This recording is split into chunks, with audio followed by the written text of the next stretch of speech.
This episode is sponsored by my new membership, Amazon Made Easy. I know selling on Amazon is hard, and I know it's not always possible to pay for support, but I would love to help you achieve your goals for Amazon wherever you are. Amazon Made Easy is a place where you can get advice, updates, training and support from me, plus a community of other Amazon sellers for a single monthly price. I'll be honest, I don't know exactly what you need or how you'd like me to deliver it, so I would love you to join me in the membership right at the start and help me to shape it. Doors are open until the 8th of November. You can sign up now for £19 a month, which is the price you will pay forever as a founding member, via the link in the show notes. I would absolutely love to see you there. Welcome to the Bring Your Product Idea to Life podcast. This is the podcast for you if you're getting started selling products or if you'd like to create your own product to sell. I'm Vicky Weinberg, a product creation coach and Amazon expert. Every week, I share friendly, practical advice as well as inspirational stories from small businesses. Let's get started. Hello and welcome as always to the podcast. Today I'm speaking to Candice Mason from Mother Cuppa. Candice blends herbal tea to support women's hormone health and well-being. Following a journey with endometriosis, an induced and reverse menopause and now early menopause, Candice uses her skills as a tea sommelier and blender to create blends that deliver on flavour and support your holistic health. I don't think I've ever spoken so much about tea. This is a really fascinating insight into where tea comes from, how you can blend tea and what different ingredients can do for your own health and well-being. I think you're going to find this episode so interesting and informative. And I should also add that if you would like to see this episode, all podcast episodes are available as full videos on YouTube. So if you prefer to get your podcast content there, do head to my YouTube channel, which of course is linked in the show notes. I would love now to introduce you to Candice. So hi, thank you so much for being here. Pleasure, thanks for having me. Please can you start by giving an introduction to yourself, your business and what you sell? So my name's Candice. I'm the founder of startup brand Mother Cuppa, and I produce herbal teas to support women's hormones, health and well-being. Amazing, thank you. Let's start with what inspired you to initially create your teas? So I was diagnosed with endometriosis about 24 years ago now, and I had to have quite a major operation as part of my treatment. And I was also placed through a medically induced and reversed menopause in my early 20s. So it was quite a difficult time for me. And in the lead up to that, I'd been on a lot of medication and kind of passed a bit from pillar to post. So when my treatment had finished, I didn't really know what my cycle should be like. I didn't know what my body should really feel like. I felt like I'd never really had a normal period in my life. And so I made a conscious choice to try and reduce the medications that I was on, maybe come off most of them, and look at other holistic and more natural approaches and were there other things that I could be doing to support my body. And I got introduced to medicinal teas in a book that I read, and I thought, oh, that sounds like something I might like to explore a little bit more. And I would go along to the health food shop every week and just be like, right, what would you give me for this, that and the other? And the lady in there was so amazing. And she always encouraged me to put the ingredients into a tea because it was a really nice way to take it. And that's kind of where it really started. And then it just became a bit of a hobby of mine and a fascination of mine. So it's something I've been doing for 20 years now. So yeah. Oh wow, that's a really long time. And how long has it been a business for? Mother Cuppa will be 2 on the 1st of October. So just coming up as we speak now.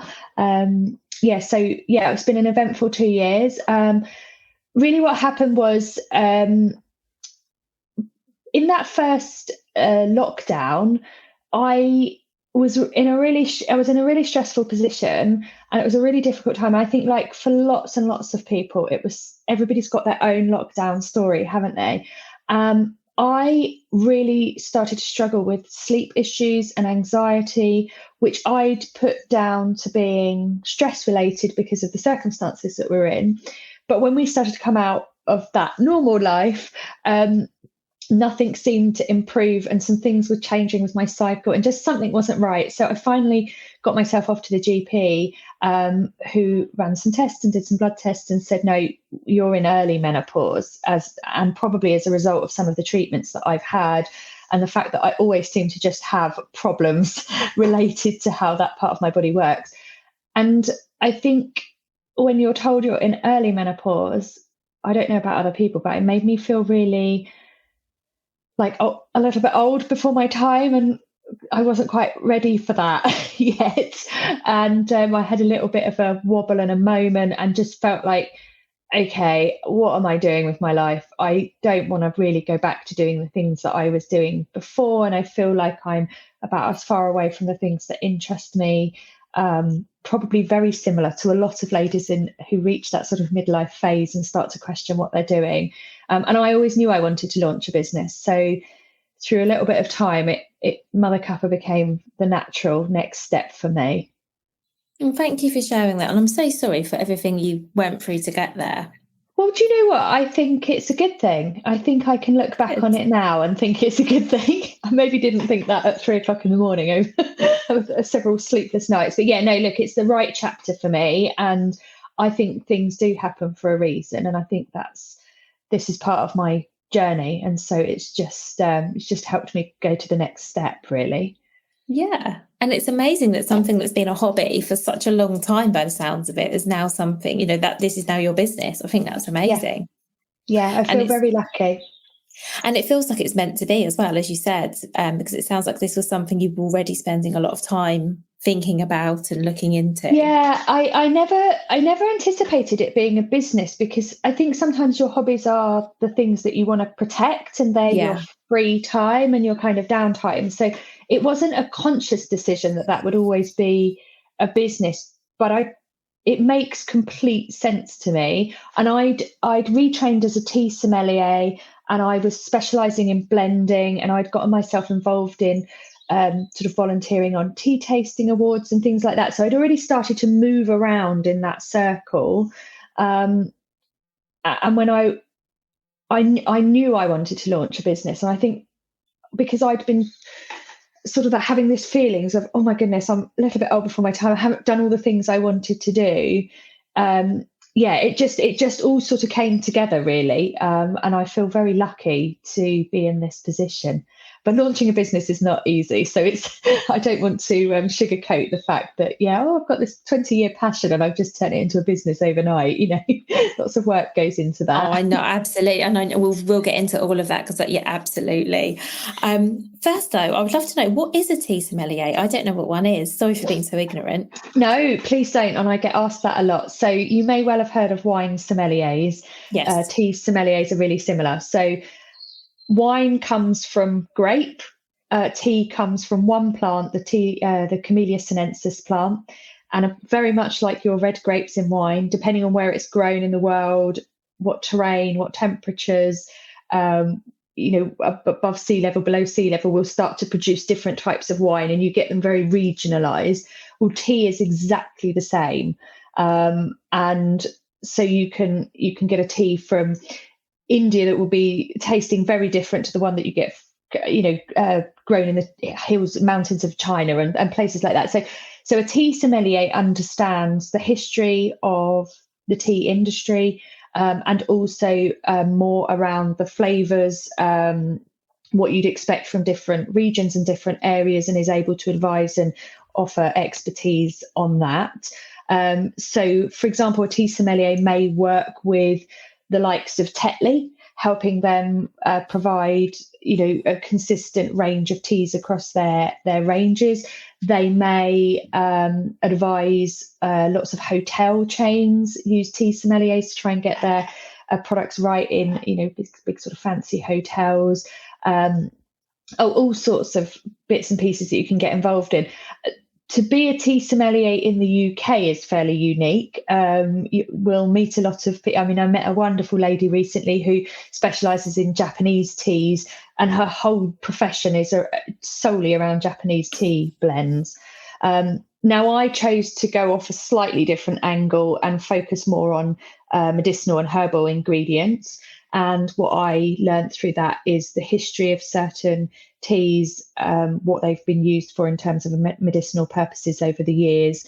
And then my specialist in blending is then how to take some of those ingredients and try and make them taste really good so that you'd actually want to consume a tea like that. So yeah, that's a little bit about it. That's really interesting. Thank you. And so did you do that as part of sort of your own journey of, you was mentioned you were going to health food shops and finding ingredients to see what would work for you. Was that all part of that? Was that what inspired you? Yeah, I think when you're train? naturally interested in something, you see these sort of little short courses, and then you see the more professional ones, and you start thinking, oh, that'd be really interesting to get myself involved in that. And there's a lot that goes on within the tea industry, so you can get involved in sort of awards events and short tea tasting courses and blending courses and bits and pieces. So over the years I've done various, like I say, just out of interest and a hobby, and because I was really curious about it as a subject. And I think for me, now I can kind of look back on things and reflect. I think there's been an element of feeling comforted by the fact that I had some sense of control over what was going in my body and what that was doing to my body, whereas there was a point in my life where I didn't feel that. And so I've taken real comfort in feeling that I had some, I don't know if control is the right word, but some ownership over what I was doing with my body, and that there really were things out there that could really help me. And I didn't need to just be the first reaction to pick up something off of the shelf or go to the GP and get medication. Like, there were other things for me that I wanted to do to try and help my body. Yeah. That makes a lot of sense. And it also sounds like if I need to know anything about tea, you are going to be the person I now come to. You know a lot about tea. But that makes sense, because I think I can relate to what you say about having control, because obviously a lot of what was happening to you wasn't in your control, but you could be in control of, the things you were taking to ease your symptoms or just generally feel better. Yeah, absolutely. I mean, it's no different to somebody who maybe wanted to go down the kind of nutrition coaching type of path. Usually nutritionists have a story in their background that's led them to look to foods in its most natural and sort of wholesome way to care for their health and well-being. So I guess this is a similar journey, really. Yeah, definitely. So I would love to talk a little bit about the process of creating your blends. We know that you've got now all this experience and knowledge about tea and different ingredients. So how did you go about formulating the blends that you're selling today? Okay, so I always blend with a purpose. So a blend that I'm creating will always be around trying to support my body in some way or another. So I always start with some main ingredients. I'll do the research on those ingredients and find the background in how they might help me as a female. I will then take those ingredients, and I have a journal that I've had for donkey's years that I write down any changes in any symptoms or note any improvements that I might feel. And I might play around with those ingredients a little bit. I might take one out and add another one. And then the final part would be to build the flavour of the blend. Now, since I launched the business, the plan and what I've launched with is a tea for each step of the day, because I felt like for women, maybe making a transition into herbal medicinal teas would be quite a big change. And I wanted to make that really easy for them. And I wanted to make sure that the first blends that I launched would really pack a punch and really make them feel like that was making some improvements. So I've chosen, firstly, to go completely caffeine free with all of my blends. And like I say, we have a tea for each step of the day. So morning, afternoon, evening, just to support you with your health. And I think having a cup of tea in your day is such an easy change to make. It's not like thinking about going vegan or giving up alcohol completely or giving up caffeine altogether. It's not these big drastic changes. It's very small, subtle changes that would really, over a long period of time, support your health and well-being. So I've stopped making the recipes on my kitchen table because wasn't going to be feasible for sort of growing a business.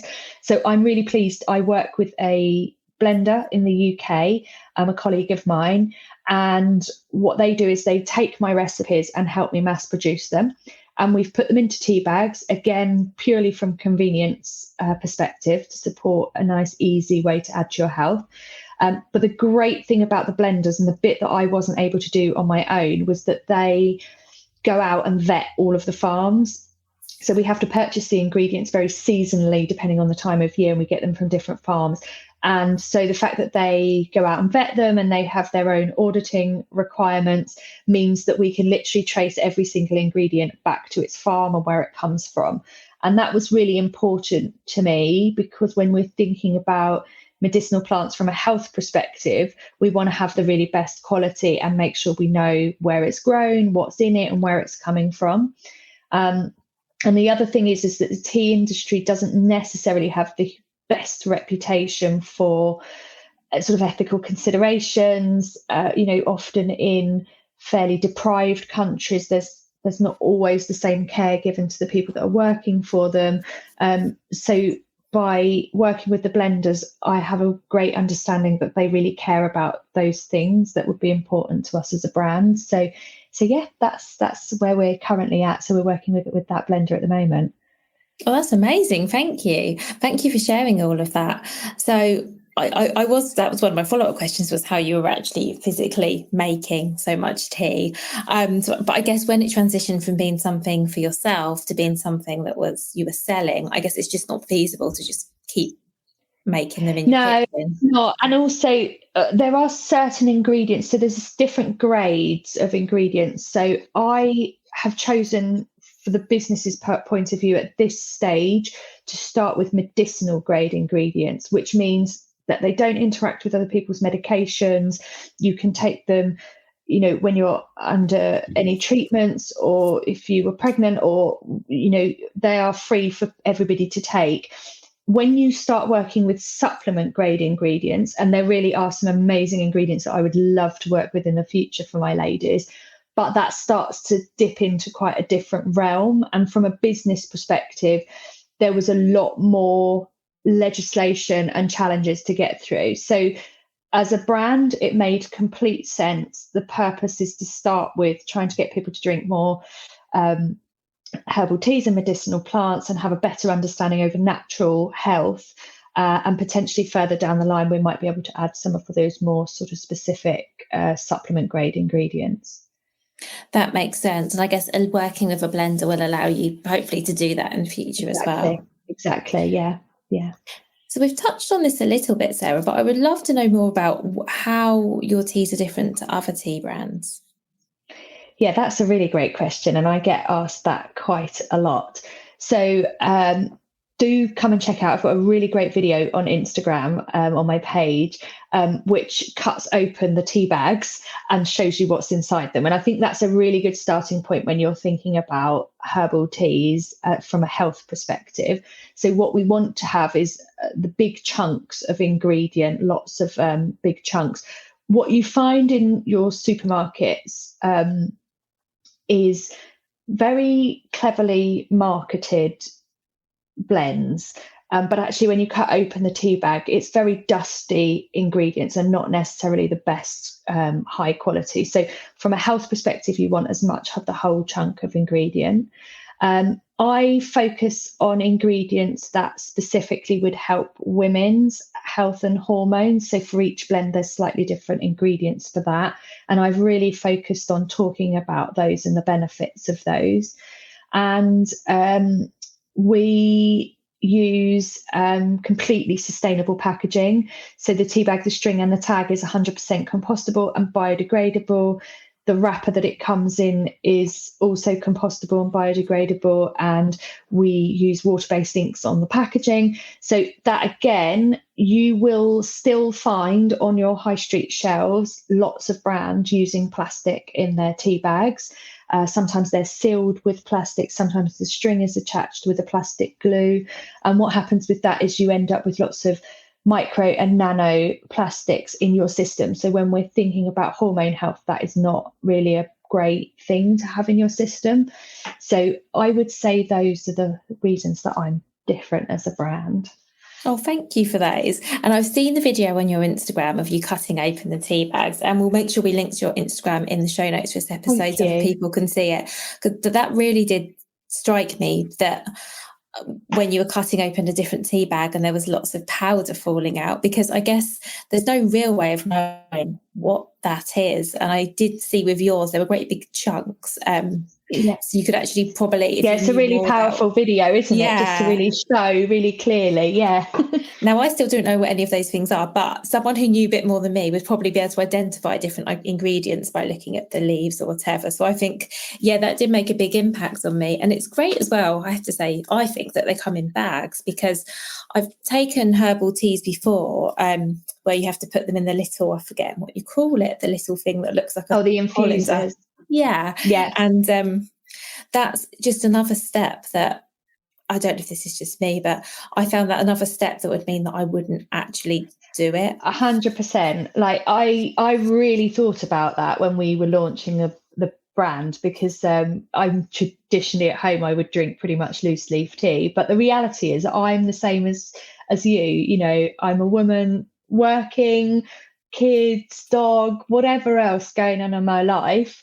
The last thing I want to be doing is like preparing a fresh blend on a Monday morning at 7 o'clock so I can get my little energy fix before I start the day. So I really thought about, because I was in that space, you know, a busy mum who just wants to try and make small changes to my health to kind of improve it. And I haven't got the headspace or the capacity or the time to be adding lots of elaborate changes. So the tea bags was a very deliberate move to make it super easy for women.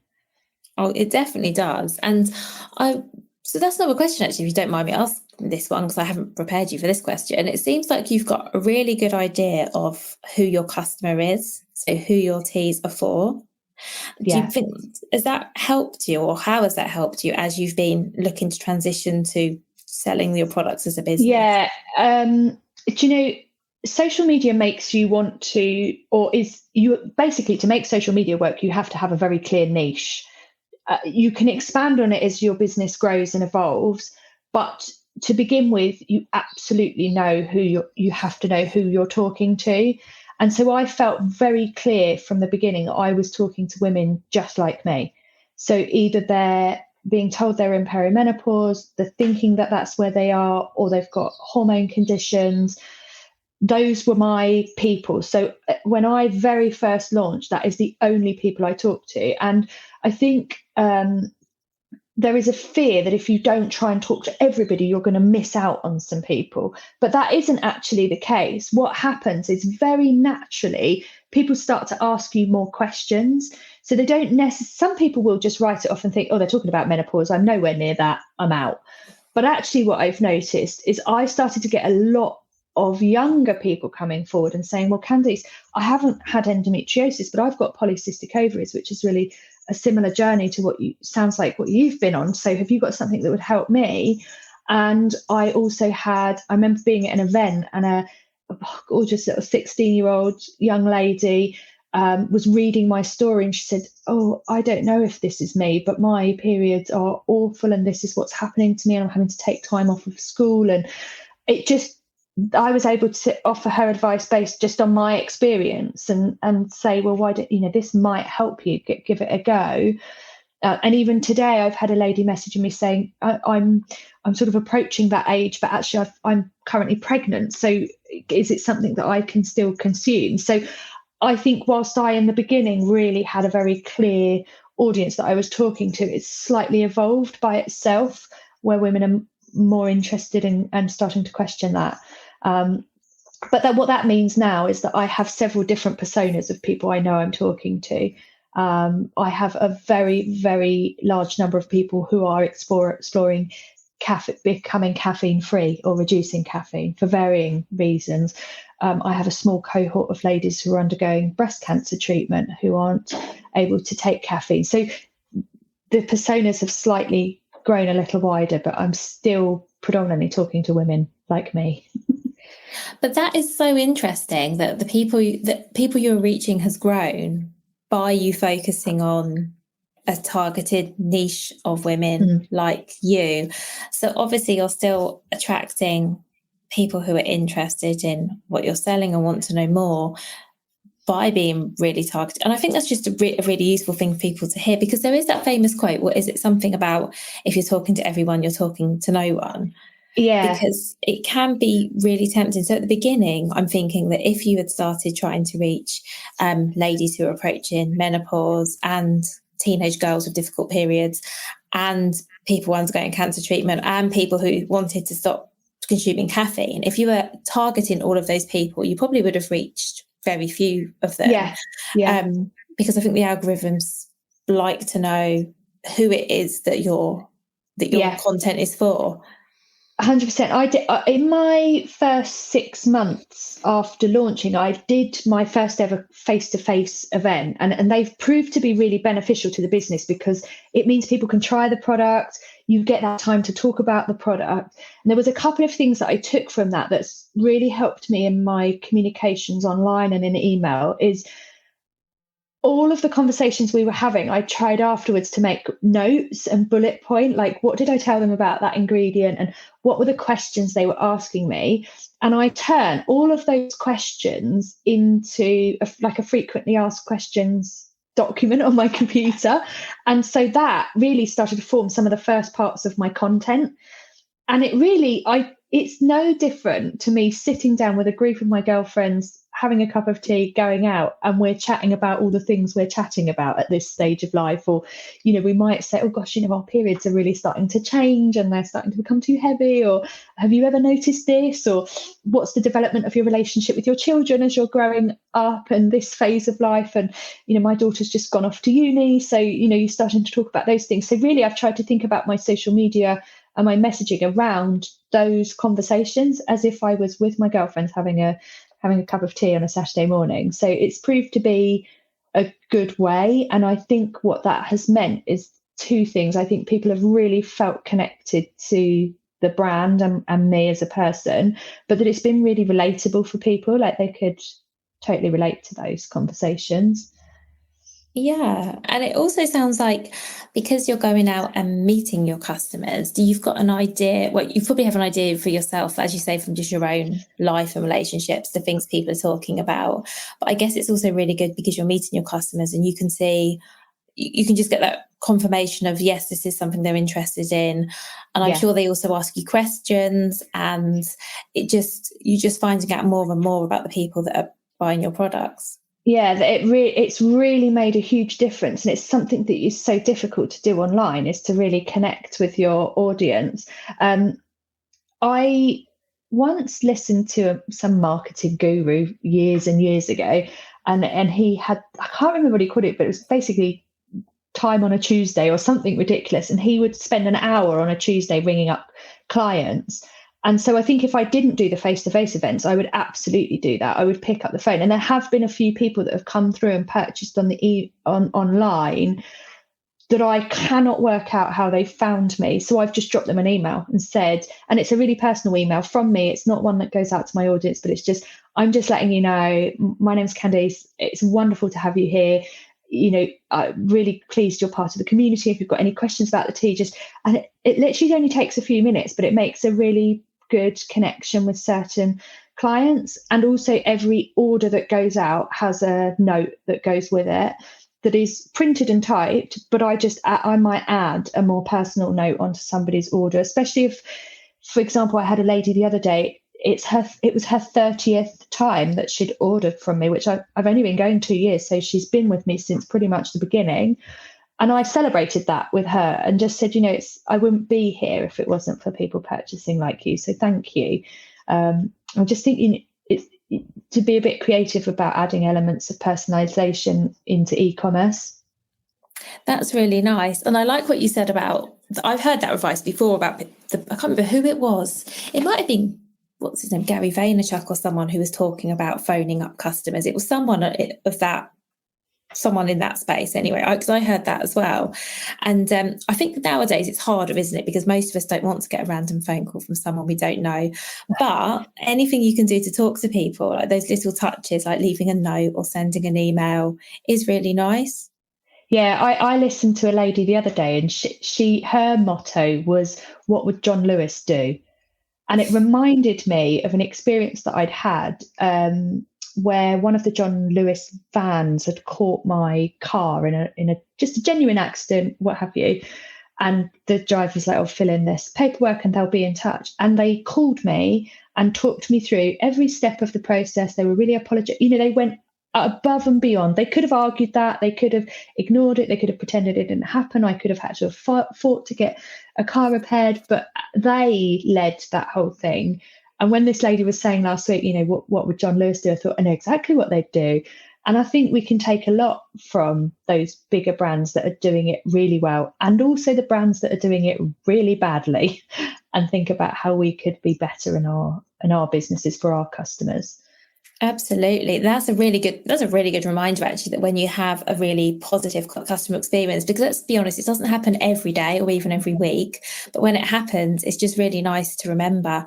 When I used to sell products, something that I used to do was give refunds if someone requested it without any sort of hassle, because I'd had an experience as a consumer where I'd bought something and I wasn't happy with it, and I contacted them and I thought they were going to say, I just expected it to be tricky. And actually what they did was said, "We're very sorry, we're going to send you a replacement completely free of charge." And then it turned up the next day. Yeah. And that stuck with me. And so that was something, I don't sell products now, but when that's something I always did. If someone contacted me and said, "I'm not happy," I never ever argued. I just said, "I'm really sorry you're not happy, and I'm going to send you a new one." And it's such a small thing to do in the grand scheme of things, but makes that person's experience so much better and keeps the brand in such a positive light. So, I don't think enough emphasis is given on that customer experience particularly in e-commerce, because it's so you don't necessarily know the people who are purchasing from you. But that's just my opinion. No, that's interesting, and I think you're right. And it's part of it, I think, is it can be hard to know who's purchasing from you, can't it? It's not always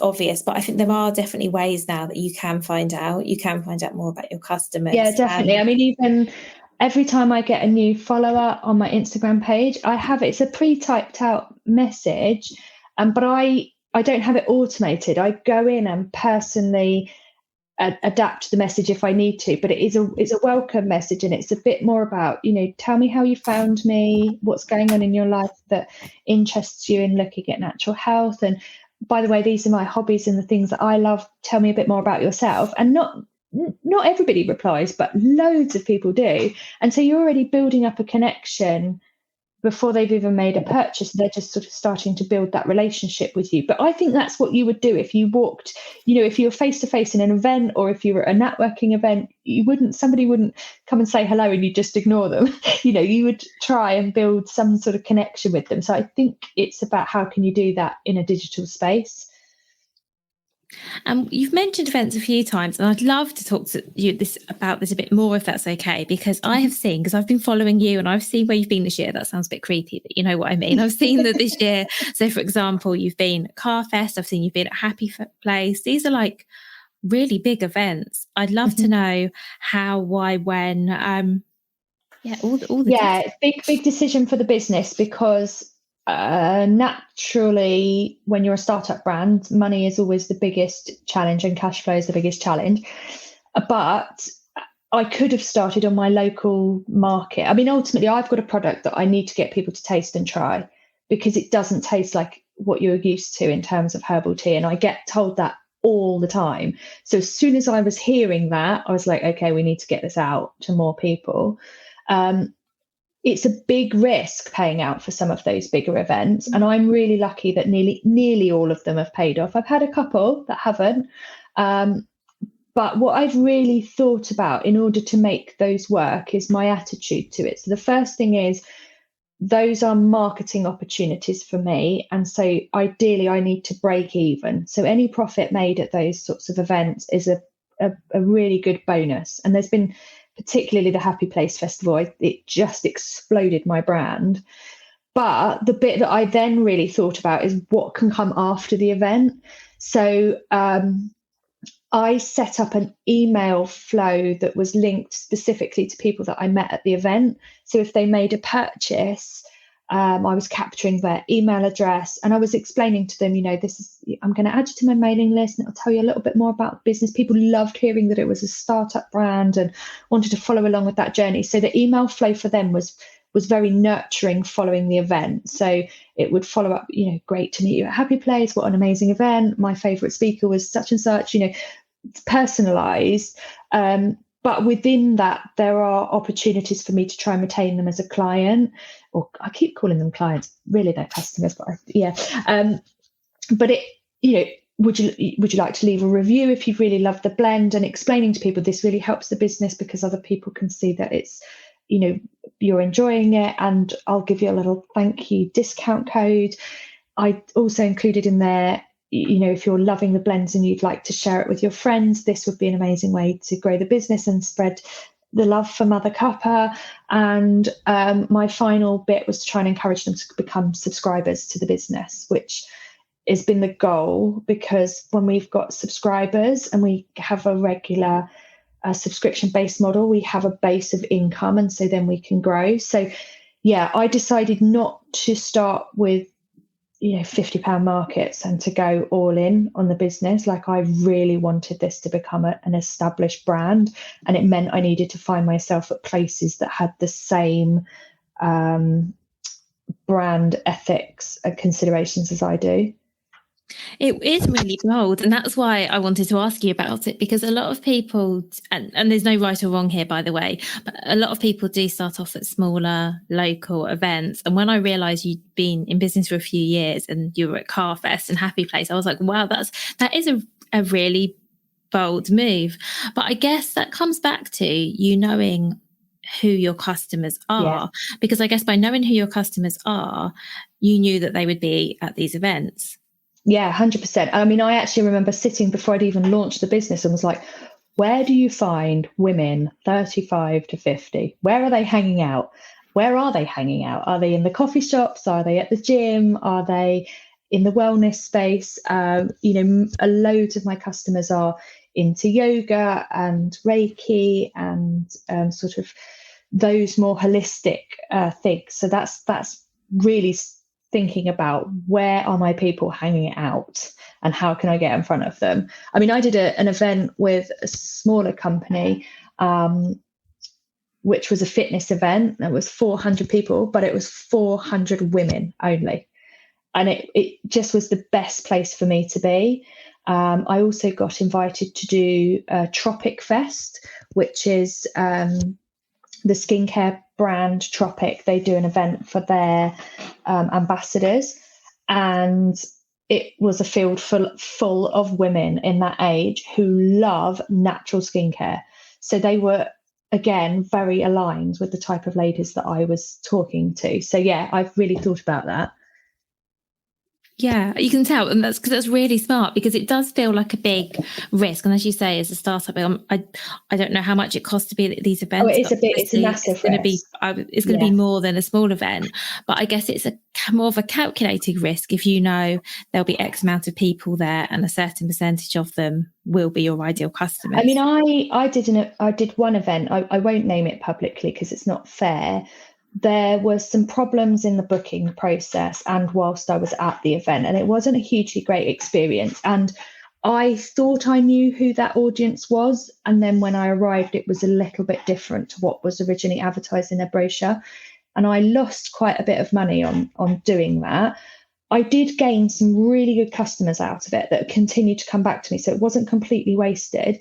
But I went back to the event organisers with a very structured email and just said, look, this is what I've committed. This is how much it's cost me.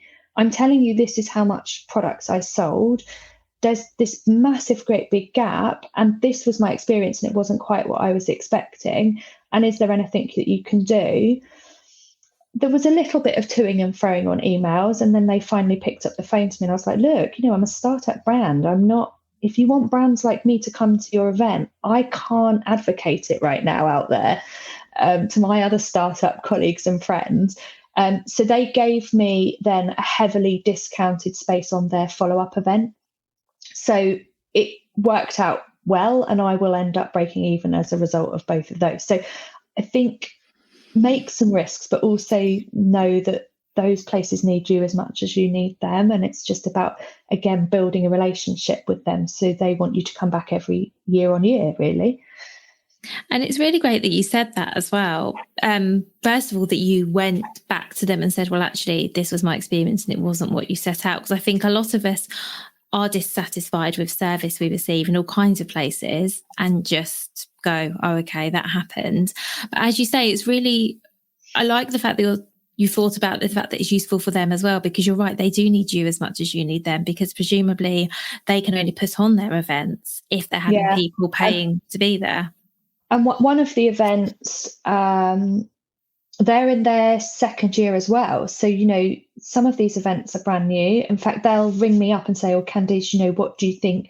Do you think this would work for a brand of your size? And so when you've built that relationship, then you become part of the event. So, of course, now I'm definitely going to support that year on year, because we've got this good connection and we're trying to make it work for both of our businesses.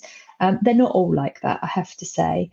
But I mean, even CarFest and Happy Place, I've been really impressed with how they've tried to help brands and support them and kind of market them before they go.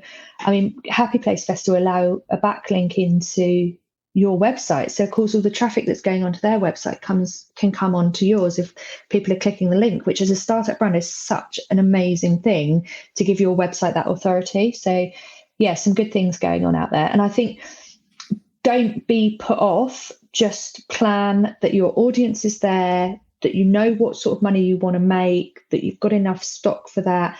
How are you going to retain those clients after you've met them at the event? How are you going to kind of move that forward? That's brilliant advice. Thank you. I think, so it sounds like these events can definitely be worth it, but you need to put a plan in place. Definitely. Thank you. And one final question, Candice, before we finish, and this is one I ask everyone who comes on the podcast. What would your number one piece of advice be for other product creators? I think I'm probably going to give this advice to myself, which is to come out of your comfort zone. My life sort of motto has been, if you always do what you've always done, you'll always get what you've always got. So come a little bit out of your comfort zone and try some different things, because that's what I would tell myself. That's brilliant advice. Thank you. Thank you so much for everything you shared. So we're going to link to your website, your socials and everything else in the notes for the episode. And yeah, thank you again. Yeah, wonderful. Lovely to chat to you, Vicky. Thank you for having me. Oh, thank you. Thank you so much for listening right to the end of this episode. Do remember that you can get the full back catalogue and lots of free resources on my website, vickyweinberg.com. Please do remember to rate and review this episode if you've enjoyed it, and also share it with a friend who you think might find it useful. Thank you again, and see you next week.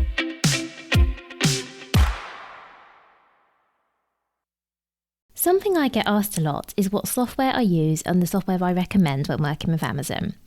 Over the years, I've tried a lot, and my favourite is Jungle Scout. I've been using it for years.